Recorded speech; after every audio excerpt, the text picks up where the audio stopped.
What's going on, guys? My name is Simzel, and Spider-Man Brand New Day is finally out for all of us to feast our eyes upon and rewatch it over and over again. So today what I'm going to be doing is taking a look at the ending of the film and its one post-credit scene that came at the very end, and see what this would mean for the future of this Spider-Man franchise and the broader MCU. So let's not waste any time and let's get started. So Spider-Man Brand New Day continues the story of Peter Parker after the events of Spider-Man No Way Home. The entire world has forgotten who he is, including the ones he loves the most, his best friend Ned and his girlfriend MJ. And Peter has chosen to dive straight into his life as Spider-Man, pretty much abandoning his civilian life for years, which begins to have a negative effect on his body, as he begins to mutate and develop enhanced abilities such as organic webs, heightened senses, and animalistic tendencies. Throughout the film, Peter struggles to keep a lid on his evolving powers, all while dealing with threats such as Scorpion, the Hand, and a mysterious mind-hopping threat. It's Jean Grey. We all knew it was Jean Grey. Yes, it turns out that Sadie Sink is in fact playing the famous X-Men character Jean Grey, and she too has a similar arc to Peter in this film. She has a sister who has similar mind-hopping abilities as her, but thanks to damage control she was taken from Jean, experimented on by the head of damage control, William Metzger, and so Jean has decided to go on a one-man war against damage control to go and rescue her sister and get revenge on William. However, she soon discovers that her sister was killed during her experiments, showing how corrupt damage control have become, which allows her to unlock more of her mutation, causing her to control a huge section of the city, holding them all in place with her telekinesis. From here, Peter can either follow Frank Castle's advice and go in guns blazing and take her down with violence, or take her down in a more friendlier way, with Peter reaching out to her with empathy, just like Aunt May had always taught him to do. And so for the first time in the movie, he openly lets his guard down and allows Jean inside his mind. Jean witnesses a memory of Peter talking with his Aunt May, probably sometime just after she found out his identity in Homecoming. She talks to Peter about how scary life can be when you're dealing with big changes, and she lets him know that no matter how powerful or different he might be, people will love him for who he is, not because of the powers that he has. And what they do in this moment is so cool because they switch Peter out with Jean halfway through this conversation. So Jean is the one hearing this message of how her mutation doesn't have to define who she is, and that being herself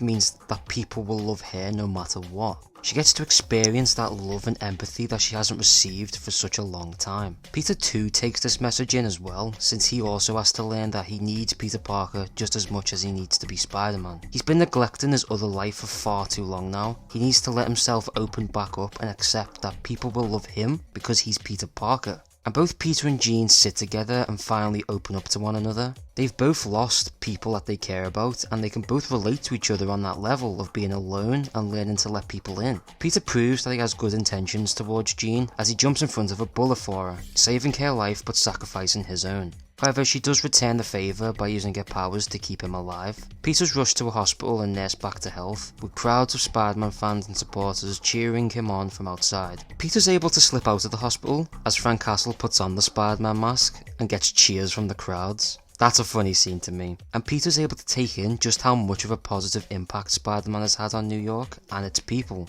And now from this moment, Peter's finally able to separate his two lives and come to an understanding that Peter Parker is just as important as Spider-Man, and that it's okay to take a break and find a suitable work-life balance. The last we see of Jean is her on a bus driving off, ready to start the next chapter of her life, where she too can start a brand new day and open herself up to meeting new people. Now this is a clear setup for X-Men. We know that Marvel Studios is already working on the pre-production for their rebooted X-Men movie, which is rumoured to be released somewhere in 2029, and the focus on the next saga in the MCU will be the mutants. So we're getting the conclusions of the previous legacy versions of the X-Men with James Marsden, Cyclops, Patrick Stewart's Charles Xavier, and so on, in this current multiverse saga with Avengers Doomsday and Secret Wars, and then we'll be starting over with a young generation of X-Men for the future, established within this MCU timeline. And in the comic books, Jean is the Professor's first student, so we'll be seeing more of her story explored in that movie, where she'll meet Scott Summers and the other students, who she will learn to call family. Back to Peter though, his story ends with him accepting that he can't be with MJ anymore, since she did tell him that she doesn't love him and that she has a boyfriend. He's ready to start his own brand new day. He's headed to get some flowers from May's grave, where he spots Ned sitting in the deli. He plucks up the courage to go over to him and introduce himself properly this time as Peter. They do the old handshake that slowly sparks some kind of memory within Ned's mind. as he looks to Peter and says his name with a sense of remembrance and something familiar about it, as if he's beginning to remember his old friend all these years later. Peter smiles, and that's where we end the film. So it seems like Ned remembers Peter. Or does he? Ned could have remembered Peter simply by the muscle memory of the handshake. He and Peter did do it a lot during those first movies, so Ned's memories of Peter could be flooding back to him, as he remembered his old friend from high school. Or, earlier in the film, we got to see Peter dressed as Spider-Man hang out with Ned and MJ while he waits to find out where Jean is. And we got to see Peter and Ned joking around as if they were old friends, finishing each other's jokes. When Peter leaves to go and find Jean, MJ calls him by his real name, Peter, to which Ned's left confused because he doesn't know who the hell this Peter guy is. So when they do this handshake, Ned could be putting 2 and 2 together and realising that this guy in front of him is Spider-Man. He doesn't have the memories of the previous films, but he now knows the face of Spider-Man. Something that Ned has been desiring for years. Either way, I just hope they don't completely undo the ending of No Way Home with the spell wiping their minds, especially MJ's. It will just really strengthen the message of this movie, I think.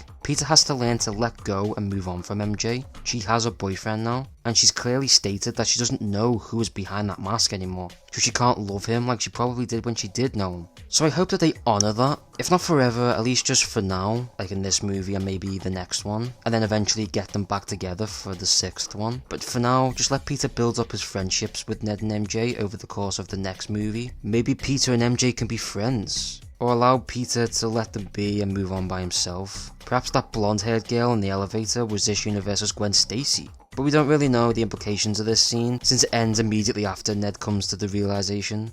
And we probably won't know for a good few years until we get Spider-Man 5, which we do know is happening at some point, but it's going to be a while off, probably around like 2029 or 2030. Now let's talk about that post-credit scene. We get to see Ned's Spidey tracker app that's trying to locate Spider-Man sightings across the city. We see that there's one sighting in the city of Spider-Man before the camera slowly begins to pull out and move far away from Earth, until it reaches an unknown location in space. The tracker says, "Location found," before immediately cutting to black and the text, "Spider-Man will return," pops up on screen. So what does this mean? Is it Miles Morales? Is it Toby? I don't think it's either of them. What I think's happening is Spider-Man Brand New Day is taking place at the same time or just a bit before Avengers Doomsday. That would explain why Tom Holland hasn't been confirmed to show up in that movie. But I think in Doomsday, the heroes will go up against Doom and lose, causing the multiverse to break and Battle World to be formed, because in the comic version of Secret Wars from 2015, Mr. Fantastic creates a life raft as a way to save heroes from the multiverse's destruction. In the end, only a few key heroes were able to be saved on that raft, which allowed them to be spared from Doom's wrath. So maybe something similar is happening in the movies. Maybe that's how Peter ends up in the middle of space, as he teams up with a few other remaining heroes, like Hugh Jackman's Wolverine, Deadpool, maybe some of the young Avengers could be in there too. Even Tobey Maguire's Spider-Man could show up, since his universe is rumoured to be destroyed at the beginning of Doomsday, and then they'll team up to stop Doctor Doom from ruling over the multiverse. And Tom Holland's Peter will have to go head to head with God Emperor Doom, who has the face of his mentor, which would be a really interesting battle to see, and an emotional reveal for Tom's Peter, who has already gone through so much. Either way, this is really exciting stuff. For Marvel to confirm that Spider-Man will return right before the next big Avengers movies is so exciting. We haven't seen that Spider-Man will return title since Homecoming back in 2017. So it's good to know that it won't be too long till our favourite wall crawler is back on our screens once again. But that's pretty much everything I caught from the ending and post-credit scenes of Spider-Man Brand New Day. Soon I will be sharing my spoiler review for the entire film, what my thoughts on the film are, and all that was revealed, and what it could mean for Spider-Man's future in the MCU. But anyways guys, thank you so much for watching this video. Please like this video and subscribe if you're new. Leave your thoughts on the ending and the post-credit scene in the comments below, what your theories are. With that being said, I've been Simzel, take care and I will see you all in a bit.